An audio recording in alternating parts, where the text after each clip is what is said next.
Assalamualaikum warahmatullahi wabarakatuh. Halo semuanya sahabat Amang, kembali lagi di channel Warta Amang. Pada kesempatan kali ini, Amang ingin memberikan sebuah kisah, yaitu kisah singkat perjalanan hidup Nabi Muhammad SAW. Seperti apa kisahnya? Yuk, mari kita simak bersama kisahnya di sini.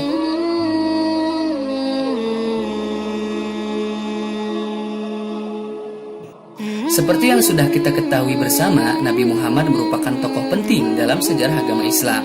Bahkan dapat dikatakan seluruh umat Islam pasti sudah mengenal sosok seorang Nabi Muhammad ini dengan segala kerendahan dan kebaikan hatinya.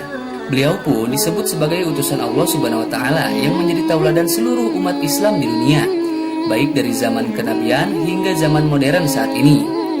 Nabi Muhammad SAW merupakan nabi paling akhir yang diutus oleh Allah Subhanahu wa Ta'ala untuk menuntun umat di dunia, di mana Allah menjadikan Nabi Muhammad sebagai nabi penutup dan tidak ada lagi nabi setelahnya yang menjadi utusan Allah Subhanahu wa Ta'ala. Hal ini yang menyebabkan Nabi Muhammad mempunyai sebutan sebagai Khataman Nabiyyin atau nabi paling terakhir. Sebagai utusan Allah yang paling akhir, Nabi Muhammad menyempurnakan ajaran Allah yang telah disampaikan oleh nabi-nabi sebelumnya. Perjalanan Nabi Muhammad tidak lepas dari upaya menyeru seluruh umat manusia agar beribadah kepada Allah Subhanahu wa Ta'ala dan menunjukkan mereka jalan yang lurus dalam urusan dunia maupun akhirat.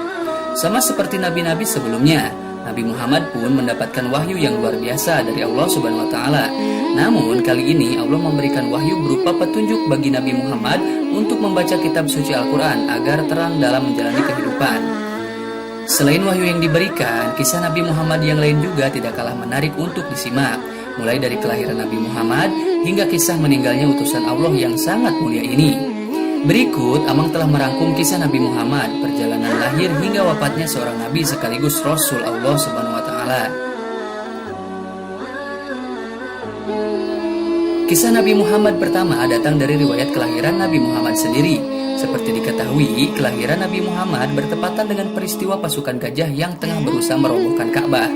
Pada saat itu, Allah mengirimkan burung-burung ababil untuk menjatuhkan batu-batu pembawa wabah penyakit kepada pasukan gajah yang sedang berupaya menghancurkan tempat suci dan bersejarah umat Islam, yaitu Ka'bah. Di tahun gajah inilah Nabi Muhammad lahir di Mekah dan besar sebagai anak yatim karena ayah Nabi Muhammad, Abdullah, telah wafat sebelumnya. Nabi Muhammad lahir, Nabi Muhammad dididik dan dibesarkan oleh seorang ibu yang mulia, yaitu Aminah. Setelah beberapa waktu bersama sang ibu, kemudian Nabi Muhammad dibesarkan oleh kakeknya yang bernama Abdul Muthalib.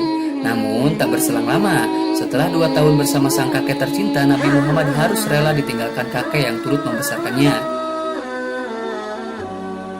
Pada usia 8 tahun setelah kepergian sang kakek, Nabi Muhammad kemudian diasuh oleh pamannya, yaitu Abu Thalib. Meskipun hidup fakir atau kesulitan dalam mencukupi kebutuhan hidup, namun Abu Thalib adalah seorang dermawan yang rajin berbagi dan bersedekah kepada sesama. Meskipun dalam keadaan sulit, Nabi Muhammad dapat tumbuh dan berkembang dengan baik bersama pamannya. Setelah peristiwa kelahiran, kisah Nabi Muhammad berikutnya yang patut menjadi teladan adalah peristiwa diturunkannya wahyu pertama dari Allah Subhanahu wa Ta'ala kepada Nabi Muhammad SAW.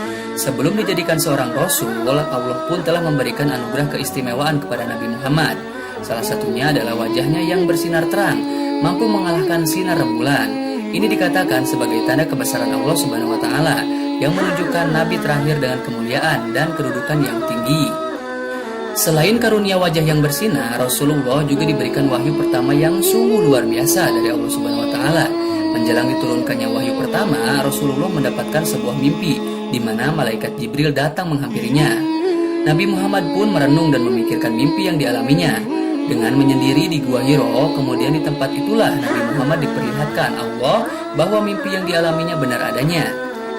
Pada saat itu, malaikat Jibril datang kepada Rasulullah dan menurunkan wahyu pertama yang diberikan Allah Subhanahu wa Ta'ala kepada Nabi Muhammad.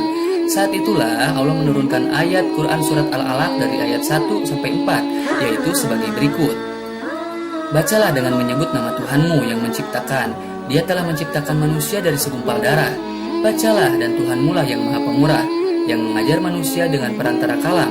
Dia mengajarkan kepada manusia apa yang tidak diketahuinya. Quran surat Al-Alaq dari ayat 1-4. Setelah peristiwa itu, Nabi Muhammad pulang dengan perasaan takut. Namun disinilah waktu di mana kisah kerasulan Nabi Muhammad dimulai. di mana Nabi Muhammad sebagai utusan terakhir yang akan membawa kedamaian bagi seluruh umat manusia.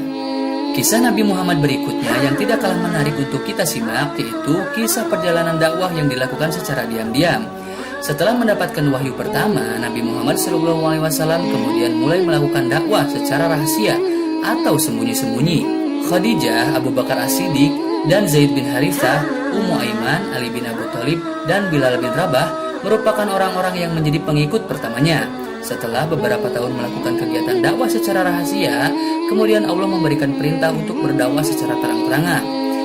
Perintah ini seperti yang tercantum dalam Quran Surat Al-Hijr ayat 94, yaitu sebagai berikut: maka sampaikanlah olehmu secara terang-terangan segala apa yang diperintahkan kepadamu, dan berpalinglah dari orang-orang yang musyrik. Kisah selanjutnya yaitu peristiwa Isra Miraj. Peristiwa Isra Miraj juga termasuk perjalanan penting dari kisah Nabi Muhammad SAW yang bermakna dan mempunyai pesan yang mendalam. Peristiwa perjalanan Nabi Muhammad ini bermula ketika istrinya Khadijah dan pamannya Abu Thalib wafat. Meninggalnya dua orang penting dalam hidupnya Nabi Muhammad ini terjadi pada tahun ke-11 kepemimpinan Nabi Muhammad. Tahun tersebut merupakan tahun yang menyedihkan bagi seorang Nabi Muhammad SAW. Ia harus kehilangan istri tercinta yang selalu mendampingi serta pamannya yang telah mengasuh sejak kecil. Namun setelah peristiwa itu, Allah mengutus malaikat Jibril untuk mendampingi Rasulullah SAW melakukan perjalanan dari Masjidil Haram ke Masjidil Aqsa. Perjalanan ini disebut dengan Isra Miraj. Isra di sini ketahui sebagai perjalanan Nabi Muhammad dari Masjidil Aqsa menuju ke langit ketujuh yang disebut dengan Mi'raj. Pada peristiwa inilah Rasulullah SAW mendapatkan perintah sholat 5 waktu yang wajib ditunaikan seluruh umat muslim. Kisah Nabi Muhammad berikutnya yang tidak boleh dilupakan adalah peristiwa wafatnya utusan Allah paling akhir ini. Konon Nabi Muhammad menderita sakit yang dialami selama beberapa bulan. Setelah melewati penyakitnya, Nabi Muhammad dikabarkan meninggal dunia.